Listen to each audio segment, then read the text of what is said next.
আশেপাশে গাড়ি আওয়াজ শুনছে যা গেছে দেখতে তখন খুবই লাগছে দেখতে গেছে ফিরার পথে এই মতো কি হয়েছে ফিরার পথে? ফিরার পথে গুলি লাগছে।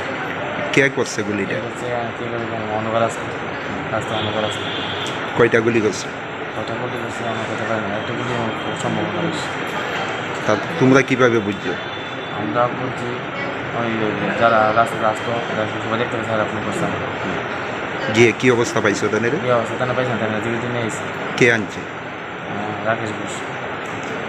এখন অবস্থা কীরকম? অবস্থা তো এইসব অবস্থা অপারেশন করতে হবে। অপারেশন করতে হবে। গুলিটা কোন জায়গাতে লাগছে? কপালে নিয়েছে তাদের নিয়েছে। কি মনে হয় কে বা কারা এই ঘটনার সঙ্গে জড়িত? তো দেখতে পাই অন্ধকার দেখতে পাওয়া গেছে না কে করবো। উনি কি কোনো রাজনৈতিক দলের সঙ্গে জড়িত? হ্যাঁ কোন দলের সঙ্গে? বিজেপি। বিজেপি করে। কি নাম ওনার? সঞ্জয় সাহা। বয়স কত? বয়স বাড়ি কোন জায়গায়? আড়ালি। দেখুন, আপনারা জানেন ভালো করে যে গতকালকে 5টা রাজ্যের নির্বাচনের ফলাফল ঘোষণা করা হয়েছে। সেই নির্বাচনে আমাদের ভারতীয় জনতা পার্টি 4টা রাজ্যে আমরা জয়লাভ করেছি। তো সেই হিসাবে কালকে আমাদের মধ্যে একটা আনন্দের বাতাবরণ ছিল। আপনারা দেখেছেন আগরতলা রাজপথে আমরা আনন্দ উপভোগ করেছি এবং তারই মধ্যে সমস্ত জায়গায় আমাদের পার্টি থেকে নির্দেশ দেওয়া হয়েছে যে আনন্দ যেন কারোর নিরানন্দের কারণ না হয়। এবং আপনারা জানেন এবং বিভিন্ন নিউজ চ্যানেলও আপনারা দেখেছেন যে সে আনন্দের কোনো জায়গায় ভাটা পড়েনি। আমরা সকলকে নিয়ে আনন্দ করেছি, আমরা মিষ্টি বিতরণ করেছি, নিজেদের মধ্যে আবির খেলেছি। কিন্তু গতকাল রাত্রে যে প্রতাপগড়ের মধ্যে দীর্ঘদিন ধরে প্রায় টানা 40 বছর বামফ্রন্টের প্রতিনিধি ছিল, আজকে 4 বছরে প্রতাপগড়ের বিধায়ক রেবতী মোহন দাসের নেতৃত্বে এবং আমাদের ভারতীয় জনতা পার্টির প্রত্যেকটা কার্যকর্তার নেতৃত্বে আজকে প্রতাপগড়ের মধ্যে একটা শান্তির বাতাবরণ ফিরে এসেছে। প্রতাপগড়ের মানুষের মধ্যে ভ্রাতৃত্ববোধ ফিরে এসেছে। প্রতাপগড়ের প্রত্যেকটা মানুষ একে অপরকে আপন করে নিয়েছে। বৃদ্ধ বলুন, আবাল বৃদ্ধ বনিতা বলুন, মহিলারা বলুন, প্রত্যেকের মধ্যে একটা আন্তরিকতা ফিরে এসেছে। ওই সিপিএমের চিরাচরিত প্রথা গতকাল রাতে আমাদের এই কার্যকর্তাকে বিভিন্নভাবে ওরা আঘাত করেছে এবং ওদের হাতে ওরা এখনও এই সময়েও আমাদের দিকে ম্যান্ডেট দিয়েছে জনসাধারণ, তারপরও ওনাদের কতটুকু ক্ষমতা আমাদের ভারতীয় জনতা পার্টির কার্যকর্তাদের উপর আক্রমণ করেছে এবং গুলি করেছে।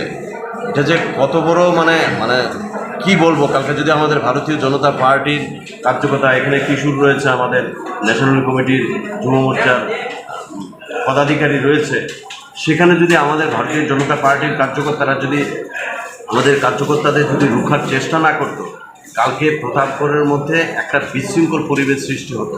আমি ধন্যবাদ জানাই ওই প্রতাপগড়ের বিধায়ককে এবং আমাদের ভারতীয় জনতা পার্টির প্রতাপগড়ের প্রত্যেকটা কার্যকর্তাকে, কর্পোরেটরদের, যারা নিজেরা সংযত থেকে তৎক্ষণাৎ এই কার্যকর্তাকে আজকে এই জীবিতে নিয়ে এসছে। সংযত থেকে তৎক্ষণাৎ এই কার্যকর্তাকে আজকে এই জীবিতে নিয়ে এসছে। ওনার ট্রিটমেন্ট চলছে। আমরা ডক্টরদের সঙ্গে কথা বলছি। আমাদের রাজ্য সভাপতি ডক্টর মানিক শাহ বলেছে ওনার চিকিৎসার জন্য কোনো ধরনের খামতি না হয় এবং আমাদের কার্যকর্তাদের সংযত থাকার চেষ্টা করেছি যে ভারতীয় জনতা পার্টি এরকম একটা পার্টি, যে পার্টি দেশের জন্য বলি প্রদত্ত, প্রত্যেকটা কার্যকর্তা দেশের জন্য বলি প্রদত্ত, কোনো মানুষের উপর যাতে কোনো ধরনের আচরণ না করে।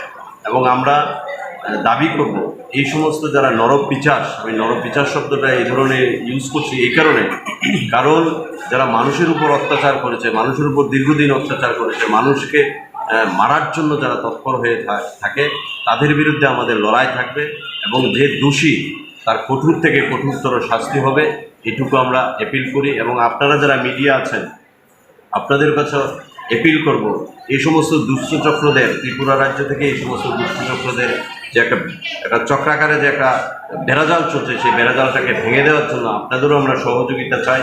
আমরা চাই আগামী দিন যেভাবে আমাদের চিফ মিনিস্টার কাজ করছেন, আমাদের প্রিয় মুখ্যমন্ত্রী কাজ করছেন ত্রিপুরাকে সর্বশ্রেষ্ঠ বানানোর জন্য প্রত্যেকটা জায়গায়। আমরা সেই উন্নয়নের পথে আমরা কাজ করব। আমরা হিংসায় বিশ্বাস করি না, আমরা ভ্রাতৃত্ববোধে বিশ্বাস করি।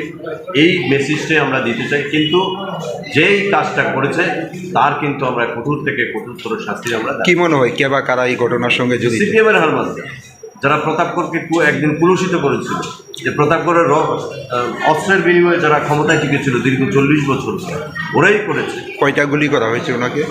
ওনাকে 2টো গুলি করা হয়েছে। কি নাম? মাথায় ব্রেনে লেগেছে, একটা গুলি স্ক্যানের মধ্যে ধরা পড়েছে। তো ডাক্তারবাবুর সঙ্গে কথা হয়েছে, আমাদের নেতৃত্বের কথা হয়েছে, আমাদের বিধায়ক কথা বলেছে।